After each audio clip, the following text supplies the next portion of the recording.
Welcome, everyone. Thank you for joining me and my very special guest. He is known to legions of fans for creating the role of Roger in Jonathan Larson's Pulitzer Prize-winning masterpiece, Rent, and from such musicals as Cabaret, Aida, Chicago, Disaster, Memphis, Pretty Woman, Chess, and most recently, Something Rotten.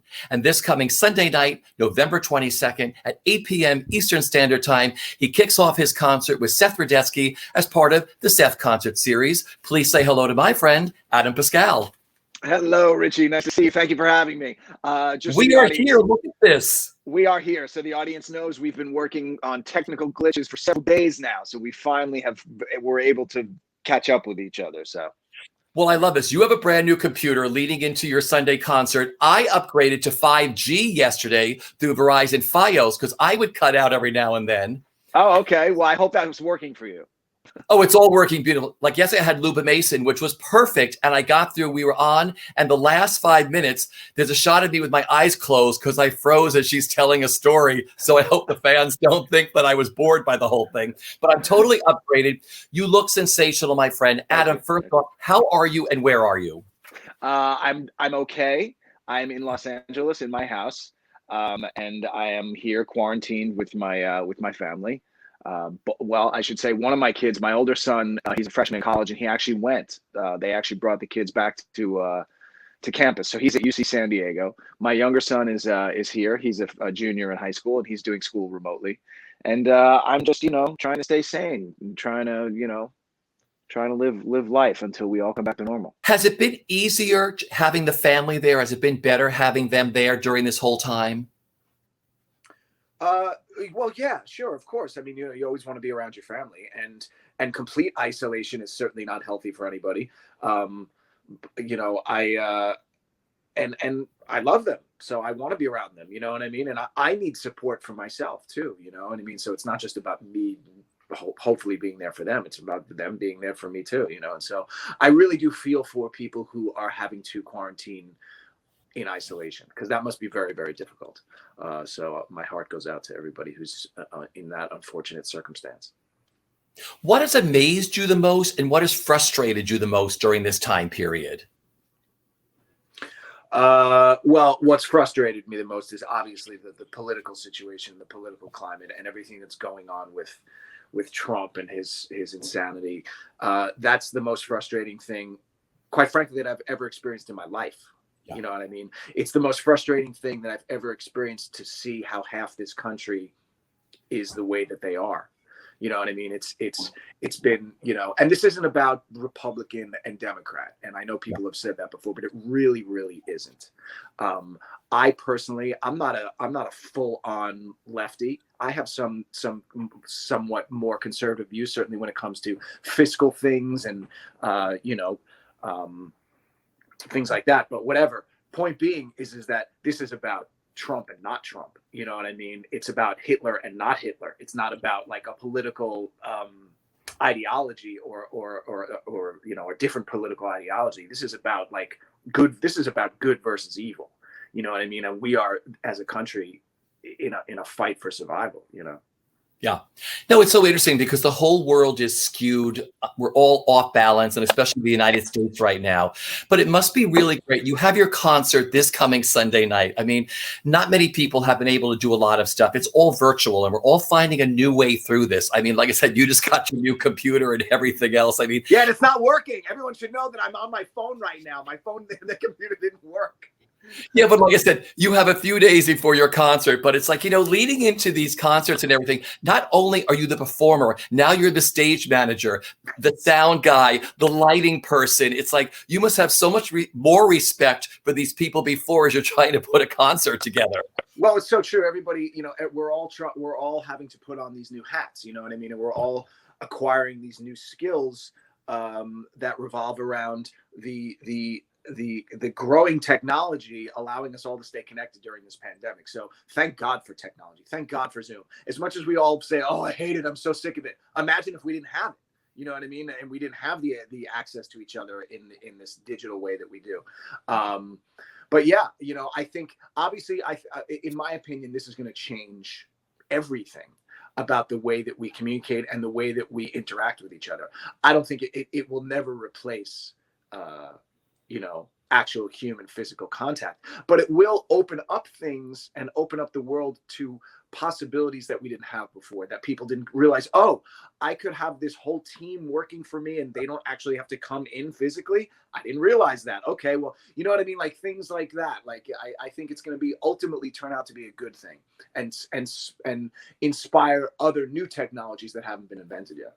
Yeah.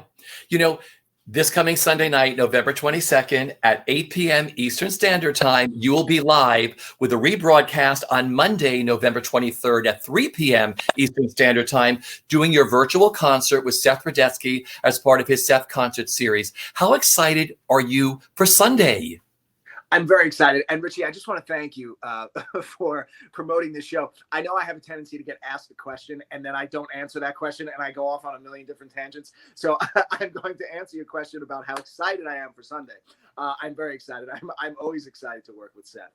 He and I are buddies, and we've done dozens and dozens of these shows over the years together.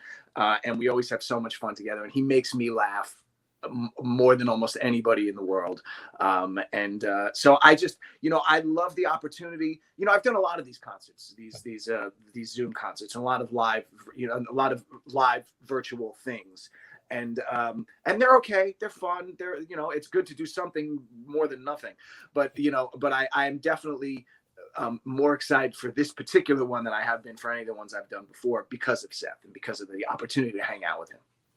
What's it like doing this with him? Because I know you have you may have a plan set and then there's everything else that Seth's like, oh, by the way, let's pull this out. I remember this story that you told me about this. Let's sing this. Well, that's the great thing about doing a show with him is that, we do have a rough outline, of the songs that we want to do. But because we are friends and because it's very sort of like, unstructured, and it allows us the freedom to do that kind of thing, to go, I don't want to do that song. Let's do this song. You know what I mean? Or we have a conversation and it takes us on a tangent that we didn't think we were going to go on. And it reminds us of a song. We go, hey, let's try that.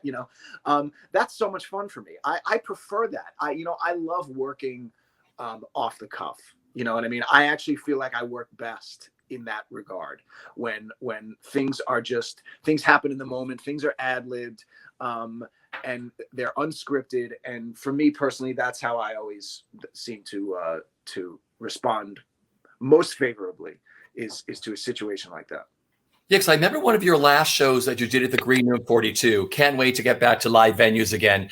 It was so off the cuff what you did. It was so wonderful. Your patter and everything with the audience was just so great. It was like sitting in your living room. Thank you. Yeah, I mean, and that's what I was trying to create with that show, with the show that you saw at the Green Room, my acoustic show. But I also, I try and do that in any show that I do, whether I'm working with Seth. I mean, sometimes things are more regimented, they're more structured. You go out, you sing a song, and you leave. You know what I mean? But when it's your own show, you have more leeway to experiment and to be a little bit open and freer with sort of the dynamic of the interactions between you and the host or you and the audience. What are some of the songs or composers? Like, what can your fans expect on Sunday night? Because you've done a lot of shows, my friend. I have. I've been very lucky. They can certainly expect a good smattering of things that they've heard me sing before in shows that I've been in. I mean, you'll certainly hear One Song Glory. Yeah, you'll certainly hear probably Elaborate Lives from Aida.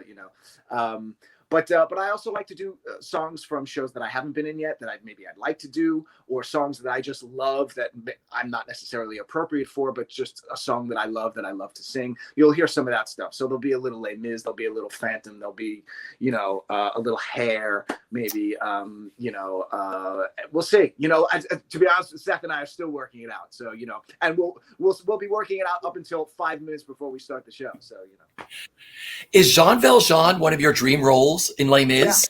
Yeah, absolutely. I mean, I don't think you can be a male tenor in musical theater and not want to play that role. You know what I mean? It's one of the best, lead male roles ever created in musical theater. And yeah, I want to play that part. Absolutely. Yeah, I would love to. You're also offering a special VIP sound check package ticket too, which is really great. We are? I think so. I think so. I have a strange feeling your rehearsal's going to end early on Sunday because you have a VIP package, which is so beautifully priced. I mean, everything, what, the one saving grace, one of the positive notes of this whole pandemic is doing these virtual concerts. You have fans all around the world, Adam, in London and everywhere else. Everybody can just purchase a ticket wherever they are in any time zone on Sunday or Monday and watch you all at the same time. That must make you feel wonderful. Well, again, and it speaks to the advantage of this medium, of this streaming medium, that it does allow for that. It allows, for a much broader, wider audience to come and watch, albeit smaller probably than if we were in a physical space with actually, but that's okay. Like you said, I think it's amazing that I have friends that could that can watch from Japan or England or wherever I might have fans. I love that. I absolutely love that. It's great. Yeah. Now, which part of your house have you turned into a studio, a stage? Like, where are you going to be shooting this from on Sunday? Well, right now I'm in my older son's old bedroom. And so this has kind of been turned into a studio, and I'll be putting up like a black backdrop. So like kind of like your backdrop there with that that we're in front of that blue curtain. It'll kind of be something like that. Yeah. Something that doesn't show this craziness behind me. Oh, but it's really cool though. I'm like, I love, I've been watching you the past 2 days. You've moved from room to room as we're trying to get this together. And I'm like, every star that I've spoken to, they're like, Richie, this is my area right here. But if you look to the left, it's Hoarders. If you look to the right, it's Hoarders. That's true. I can do this and go, wait, hold on.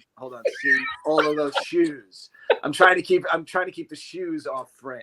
Those are all my wife's shoes. There we go. So, totally. There we go. I can just frame it up like that. Beautiful. Because I thought, maybe his son is a rock star. He's got those because I'm looking at the heels on those shoes, and I said maybe he's a rocker that wears those British, those Elton John kind of shoes. Well, I should say both my sons are rock stars, but neither one of them wears those shoes. So. Fabulous.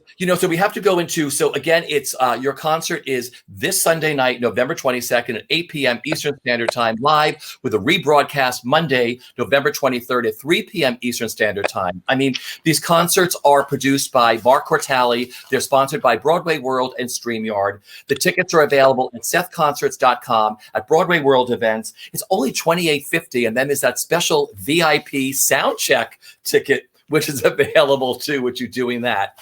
You talked about lyrics earlier and everything else. I remember you telling me a story that you were doing a talk show somewhere in Middle America, and you were going to sing one song, Glory, live after a commercial break.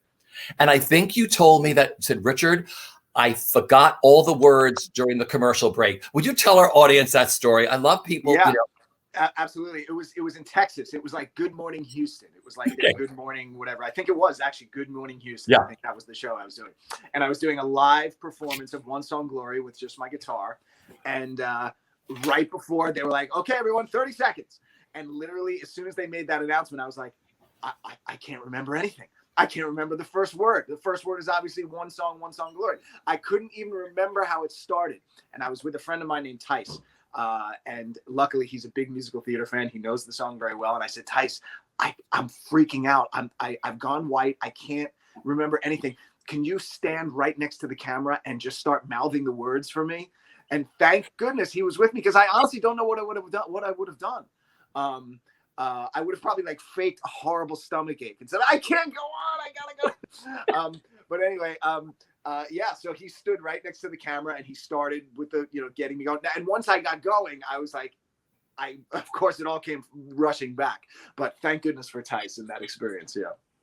No, because I've talked to many people who've had that moment when they have to do something live after an interview or something. And they're like, I don't know. It's not the element you're normally in when you're doing this, or you get caught up looking at something else and you're like, I don't know what the words are. Absolutely. Absolutely. And you know what, that happens. That happens on stage too. It's happened to me in shows where I'll be in the middle of a monologue. Not that I've delivered a lot of monologues, but I'll be in the middle of a long thing, and then halfway through it, all of a sudden it'll just go blank, and I've been doing fine, and now all of a sudden I know nothing, and I just can't utter another word. And I'm the kind of person that will literally just ask the person next to me, go, do you know what I'm supposed to say? I did that during Memphis once. I was doing a scene in Memphis, and there were a bunch of other people on the scene. There were TV scenes, TV cameras and stuff. Anyway, I completely went blank, and I went to like 4 people on stage. I was like, "Do you know what I'm supposed to say? Do you know what my next line is?" And they all went blank because they weren't expecting that either. You know what I mean? They weren't expecting to know what my next line was. They're thinking about their own next line. So nobody could help me. So you could have just let out a huckadoo. You could have just. Everyone was just like, "No, I don't know what your next line is." I think I scared them all. Yeah. No, because you have such an incredible career on stage and, of course, in concerts. I want to mention some highlights and just tell me what comes to mind.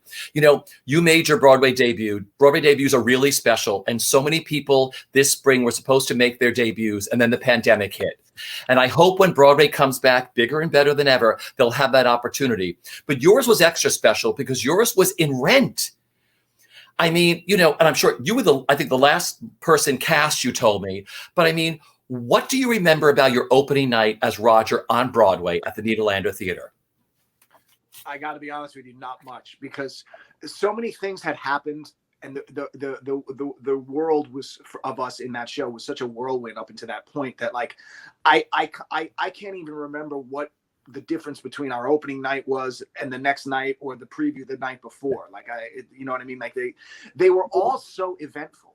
You know what I mean? The only thing that made opening night different really was the party afterwards. You know what I mean? Because the audiences were so effusive and so responsive and so excited that, you know, the opening night wasn't that much different than any other night that we had around that time.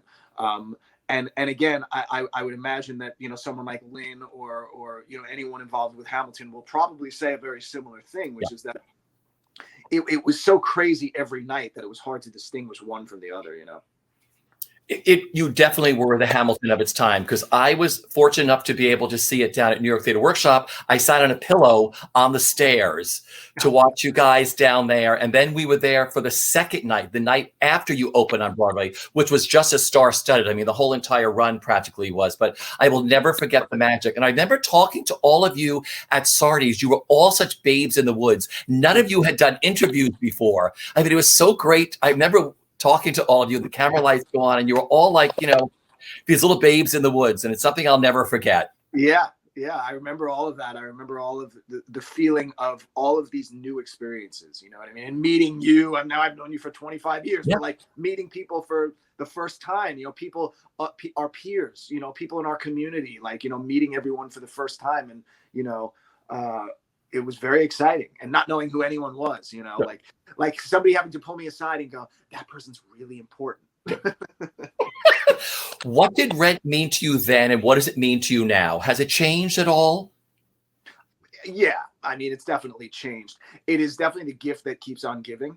You know, I mean, it's like I continually get people who come up to me and tell me how their lives have been changed by the show. And you know, it's it's such an honor to be associated with such a wonderful piece of art. You know, if nothing else ever happened to me in my career, that would have been, you know, enough. At least I say that now, having had other things happen. But you know, but anyway, I think I can safely say that on a certain level, it would have been enough. You know what I mean? What it means to me now, you know, it's part of who I am. It's this legacy. It's this thing that, like, my kids, you know, when they meet new friends and their parents ask them, you know, what do your parents do? Oh, my dad's an actor. Oh, really? Has he ever been in anything? Yeah, he was the original in Rent. You know what I mean? Like, that'll always be part of their lives. You know what I mean? That's great. You know, I want to go through some of your other shows. Chicago, Billy Flynn, you got to step into that show. I've spoken to many Billies over the years, and everybody told me that the Billy entrance is so frightening because you're blinded. So tell our audience, like, where are you beforehand in the dark? Like, how does that whole thing happen when you get hit by the light? Well, the whole, I found that whole experience very frightening because I found that role very difficult to memorize, especially the courtroom scene. Like, there's a lot there. It's deceivingly difficult, that role. And so, you know, I only had 2 weeks to learn it, barely. And so, you know, and as with, you know, most of the Billies who've played that part, this was back in 2013. I was the 52nd Billy as part of that, you know, that run. So, you know, guys come in and they do 3 months and they leave, you know what I mean? And so I didn't get comfortable in that role till like the last 2 weeks, you know what I mean? Because it was like so fast. It was such a whirlwind, and, you know, it takes a while to sort of settle in, and I finally settled in and it was time to go. But I had so much fun. That was in many ways my first big boy role. You know what I mean? Like that was like the first man that I ever played. You know, everything up until that point, from what I can just quickly think about, had been, you know, boys. And now and Billy was my first big boy. Yeah. So it was very exciting for me. I'd love to do it again. You know, yeah. I'd love the opportunity to go back and do it again. It was so much fun. But aren't you like you're in the dark before you come up the stairs? It's pitch black. See, I didn't answer your question. I told you. No, you didn't. I love the story you told me. Yeah, no, it is. It's terrifying. You're standing there in the dark. You don't know if you're in your right spot. And all of a sudden it's like lights go. Like there's you don't even get to walk on into your light. You know what I mean? It's just like flick of the switch, boom. You know what I mean? So it really is like being shot out of a cannon. Because then you're doing your cup and you can't see the stairs. And it's like, every Billy has told me that story. They said that is yes. It looks good from the audience standpoint, but you're like in the dark, then you're hit with this spotlight and you're supposed to walk downstairs. Yeah, and walking downstairs is never fun. You know, like that's everyone's biggest nightmares. I'm going to fall down this flight of stairs in front of an entire audience, you know. Yeah. So luckily it never happened. Well, listen, I saw you like your second week in that show. You were fabulous in Chicago, my friend. Thank Just you. so you know, I know it was you wore the big boy pants in that show, but you were sensational. You were very strong and you had it all together. I appreciate that. Thank you, Richie. Let's talk about Aida. I mean, another like mega thing. Elton John, Tim Rice. I mean, what was it like being a part of that? And like singing for Elton John the first time? What was that like? Well, you know, singing for Elton the first time wasn't until like several weeks into the rehearsal process. So I was much more comfortable. Had Elton been in the room at my audition, that would have been an absolute nightmare. But he wasn't, luckily. And Tim Rice was, which was hard enough. But anyway, so you know, singing for Elton was, I mean, it was an honor. I mean, I know that that's such a sort of a cliche answer to give, but it really was. It's an honor to sing for Elton. You know what I mean? To get to perform his songs for him. You know, very few people in the world get an opportunity like that in their lives, in whatever their respective career is. You know what I mean? And it was one of the most amazing things about just the Aida experience in general was having coming off of Rent, which was making musicals sort of guerrilla style. You know what I mean? Like not a lot of money, throwing things together, wear your own clothes. You know what I mean? Get you know, bring your own props. You know what I mean? Like it was just like, you know, sort of like, you know, making musicals by the seat of your pants, you know what I mean? And then to go the opposite end of the spectrum, right? Then you got Disney, multi-million dollars, Elton John, Tim Rice, Aida, you know what I mean? It was an incredible contrast to go from one to the other like that, and you know, both ends of the spectrum to come to the same place, you know what I mean? Which is a completed musical. And you had a nice long run in that. You stayed in a long time in Aida, didn't you? I did. I stayed for 3.5 years. Then I left. And then I came back and I closed it. I did like the last 2 months, I believe. It must have been so great because you had different Aidas during your process, of course, starting out with Heather and then moving on to some of the other ones. Yeah, I started with Heather and I ended with Deborah Cox. So 2 amazingly talented women. And I am, you know, hugely honored that I got to work with both of them. Yeah. Stellar performance in that. Okay, you were the final MC in Cabaret. Again, one of my favorites. I saw all the MCs along that run. That was Candor and Eber, my favorites. And of course, that show is just absolutely brilliant. I mean, you were the final MC. He's your favorite role up to now. Isn't he the MC? Yeah, definitely. I mean, for many reasons, but probably for the biggest reason is that it changed the course of my career, in the sense that like I didn't know if, even after Aida and Rent, like I didn't know if I was on the right path. Yeah. You know what I mean? I didn't know if this is what I should be pursuing wholeheartedly. Should I still be going to try and get a record deal? Should I be trying to become a movie star? Should I try to do all the, you know, and I still continue to try and do that stuff as well, you know, but it's certainly, it solidified that I was on the right path. You know, like getting to perform in that show and do that part, it changed my perspective on being an actor. It gave me a newfound respect for being an actor and for the craft of acting. And I feel like it put me, at least in my own mind, but I think also within the perception of the industry, I think it put me in a different category all of a sudden. I think it took me out of just like the Broadway rock guy who was, you know, and then and included me with a bunch of real actors. You know what I mean? And so I felt really honored to be part of that circle of people like Alan Cumming, you know what I mean? And like who played that part. And now, wow, I'm doing it too, you know? I mean, I'm just doing my poor man's imitation of what Alan did, but even still, I'm up here doing it, you know? And so it just, you know, it just changed so much for me. My whole perspective changed after that. It must have been so interesting for you because you had this beautiful career as you look at your career as a whole.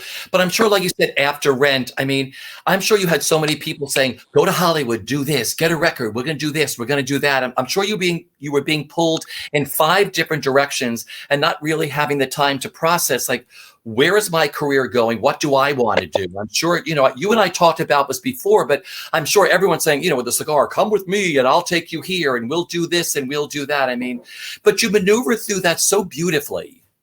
Well, I appreciate you saying that. That's actually probably not as accurate in reality as it seems from an outsider's perspective. It was very difficult for me. And I made a lot of mistakes. I have a lot of regrets. I wish I could go back and change certain things that I did and didn't do. I mean, that's life. That's what we all have that, you know. But yes, that was happening. And I didn't have enough of a sense of self back then to navigate it as well as maybe it seemed like I was, you know what I mean? Had you been at home in my living room with me and my wife, with me weeping night after night, you would probably not have the same perspective. But you know, the entertainment business is incredibly difficult. It's difficult on a practical level, and it's difficult even more so on an emotional level. You know what I mean? And so you navigate as best you can emotionally. You know what I mean? Being in this business, it's as much an emotional ride as anything else, more than any other business that I can think of, except maybe a trauma surgeon, you know. And many times you want to give up. I wanted to give up. You know what I mean? How many more parts am I not going to get? You know what I mean? How long do I do this before I just say, you know what, screw it. I guess it's over.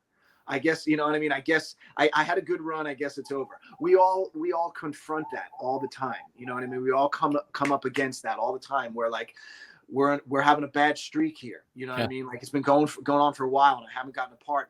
Maybe this is it. Maybe this is the universe telling me something, which is complete bullshit. But I mean, you know, but you know, you start to think that way. You know what I mean? Maybe I should, you know, go back to carpentry school, you know, or, you know, like you start to, your brain starts to spin. And then at the last second, something comes through, you know, you get a job and it refills the tank.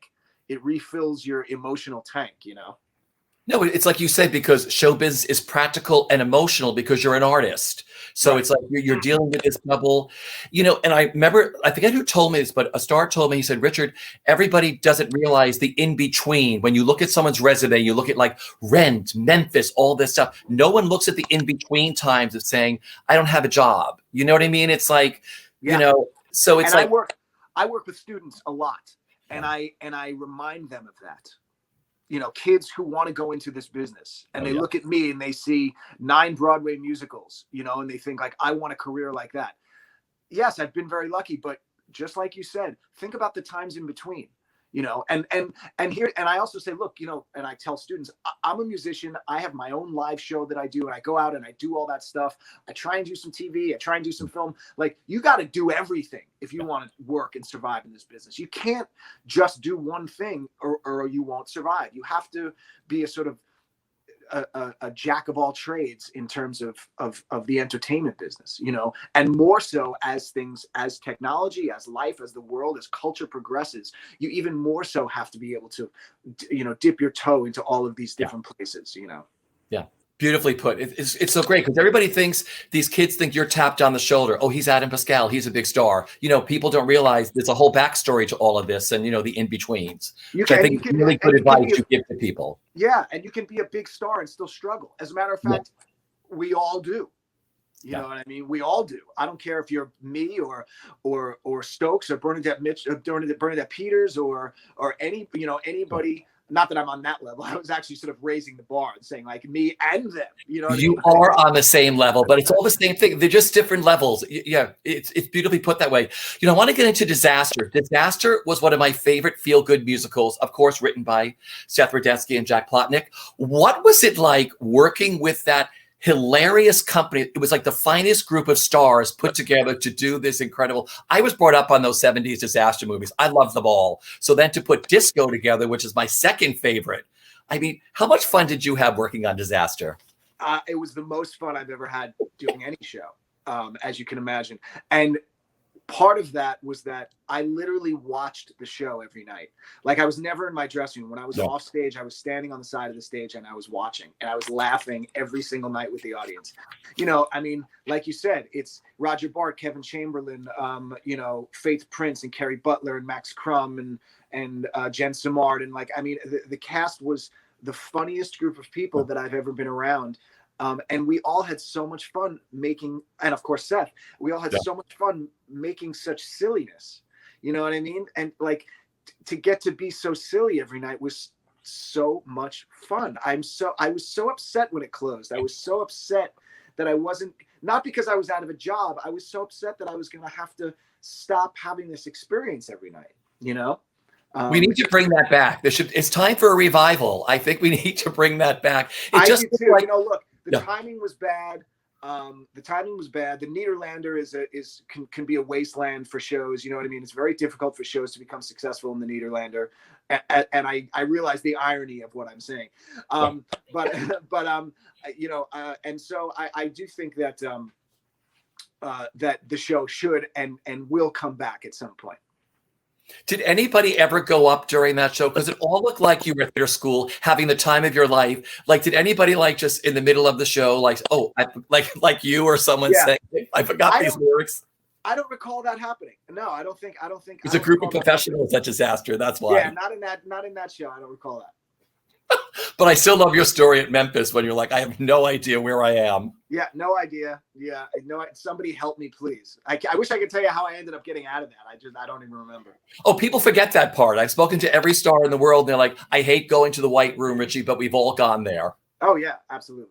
You got to play Shakespeare in the musical Something Rotten, another brilliant conceived musical. How much fun was it taking on that rock role in that show? And just how much fun was it? Yes, it was to play a character like that, this iconic character that people, what's great about playing a character like Shakespeare's, we didn't know what he was like. He could have been like that. You know what I mean? He could have literally been like that portrayal from that show. I mean, so, you have such poetic license to play a guy like that any way that you want, and look, to use the British expression, take the piss out of a guy like that, is, you don't get the opportunity to do that very often. You know what I mean? And again, what an amazingly talented cast of people that I got to work with night after night and sing these amazing songs. And again, so much fun. I love musical comedy, and I will continue to make it as much of a part of my career as I move forward as I can, because again, it's one of those situations where, look, Rent, Aida, these big dramatic roles, they're not always so much fun to do. You know what I mean? Like it's sometimes you go out there and you're like, I don't feel like crying tonight. You know what I mean? Like, I don't feel like taking myself to that place emotionally that I have to get. It's a lot of work and it's upsetting and I don't feel like doing it tonight. You know what I mean? Like, so there's that element of working on a drama. When you do comedy, it's like, you never show up and go, I don't feel like laughing tonight. That generally does not happen. And then, of course, there's Edward in Pretty Woman. I mean, another big boy role. I mean, very suave. I mean, how much fun was Pretty Woman for you? It was great. Again, what a great role. What again, another big boy part. And great songs, great Bryan Adams songs. I just loved it. Again, and it's a great acting role. You know what I mean? It's a great part. The character goes on a really nice, solid journey. There's a really nice, solid character arc from where he starts to where he ends up. It's look, it's a testament to the movie and to the screenplay. It's a very well told story, and they tell it very well on stage too. It works incredibly well. So I love that show. And hopefully it'll go out on tour, and maybe if Andy doesn't feel like doing it, I'll do it. It's interesting. You've replaced people in shows. I know that's a whole different thing because you're sort of falling into a machine that's already going, but of course you want to bring your own thing to it. You don't always have a long time to do it. That's true. That being said, I have to be honest with you. I prefer taking over roles than creating new roles. I'm at a point in my career now, it's 25 years on, and I want a job. I want a job that I know is going to last a certain amount of time, and I'm going to get paid a certain amount of money. And I know that it'll be there for 6 months. It'll be there for a year. It'll be there, as opposed to, you could give 5 years of your life to help working on a show and developing it. And you never know what could happen. You know what I mean? It could open and close in one night. You could get, and this happens all the time. I don't think it would happen to me, but it certainly could happen. It happens to people. You could get replaced from, before it goes to Broadway, they replace you with a different, a different actor. Any number of things could happen where, it doesn't end up working out, and so I like I like 2 weeks, boom, you're in. Do it. I like that perspective, the way you look at things, because that like you're in there for 12 weeks, or you're in there for whatever, or you're in for a year. You're going into a hit show. Right, exactly right, and I really appreciate that stability. Yeah. I want to ask you about Freddie in chess. You got to do that at, is it the Royal Albert Hall? Yeah, with Idina Menzel and Josh Groban. And look at the songs you got to do in that show. What was that whole chess experience like for you? It was, you're working with people at the top of their game, you know what I mean? And you're in a venue, Royal Albert Hall, this classic, unbelievably classic venue that, that I was so honored to be on that stage, you know what I mean? And again, to sing that incredible music. I regret that it wasn't an actual run of the show. I would love someday to play that part actually in a run. I say that not that I want to sing Pity the Child 8 times a week, but I will. Again, I consider that even though I didn't do an actual run of that show, I consider that as much a part of my resume as any of the shows that I've done, because I've become so closely connected to it and with it, and especially with that song, and because it's on DVD and it's been, recorded for posterity and people can go watch it anytime. I feel like I'm connected to that role as much as anything else. Would we maybe hear a little chess on Sunday night? Oh yeah, absolutely. Pity the Child. Yep, Pity the Child. You'll get it. You tour the country and you tour the world. What do you enjoy the most about touring and those kind of audiences? In big venues, small venues. What do you enjoy the most, Adam? That's a good question. I love an audience reaction, whether it's big or small. You know what I mean? Just to get up in front of people. I grew up, before I started doing musical theater, I grew up playing in rock bands, and it was the most important thing in my life, being in a rock band, trying to become a rock star. But we never had any fans, you know what I mean? And so we spent years playing to empty clubs and empty bars. And there's nothing more disheartening than doing that over and over and over again. And so by the time I got to Rent, I had already had 10 years under my belt of that being my experience, of nobody there. So if I walk out onto a stage and there's 5 people in an audience, I'm thrilled. I don't care where it is. I don't care what I'm doing. If there's anybody there, even to this day, even though it's, again, 25 years later, I'm like a Pavlovian dog. Like, I've been so conditioned to expect to walk out and see nobody that it's always, to this day, a huge treat to walk out and see anybody.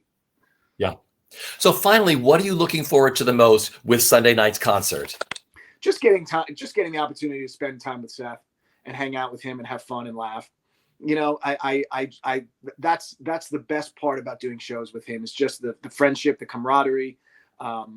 You know, I've sung all these songs a million times. You know what I mean? I like to say, well, I'm very much looking forward to singing "Pity the Child," you know. But no, it's about hanging out with Seth, and hopefully people will have as much fun as he and I have. Oh, they will, but it must be great for you. I mean, people haven't been able to be artistic during this time period a lot, except finding your ways in through concerts. It must be really great just to sing again for an audience, even if it's virtually. It is, yes. And knowing that there's people out there watching, yeah, it feels like an audience. You know, it feels like, you know, the pressure there. The pressure is there of knowing that it's not just me and Seth. There's people watching it. So. You bring so much joy with your gifts. Just so you know, I've been telling people this, you know, we're all going through this rough time, but what you give people and what you're going to give people on Sunday and Monday and then on demand or whatever is, you know, everyone's sitting at home trying to get through all this stuff. And, you know, what you do with your talents, it heals so many people. And that's what it's going to do. So I hope, you know, you can see that perspective, which I'm sure you do, that what you do on Sunday, once you set up your computer and your background and your sound equipment and everything else. I appreciate that. Yeah, what is your sound check? Our sound check is, I guess it's right before the show, I think. Okay. It's live, just so you know, with your fans. Just so you know. Absolutely. No, I'm ready. I'm good. Listen, once again, everybody, this coming Sunday night, November 22nd at 8 p.m. Eastern Standard Time, Adam Pascal will be live in concert with Seth Rudetsky, a rebroadcast on Monday, November 23rd at 3 p.m. Eastern Standard Time. The Seth Concert Series is produced by Mark Cortali. It's sponsored by BroadwayWorld and StreamYard. Tickets are available at BroadwayWorld events and at the Seth Concert Series. Just Google Adam Pascal. It'll take you to either BroadwayWorld or to Seth. You'll get Who knows where it'll take you? What's that? I said, who knows where it'll take you? It'll take you to somewhere fun. Adam, this has been great catching up with you, my friend. Thank you. Thank you, Richie. It's always great to talk to you. I really appreciate it. Listen, everybody, stay safe, wash your hands, wear a mask. We'll see you live soon, and we'll see you all Sunday night. Take care.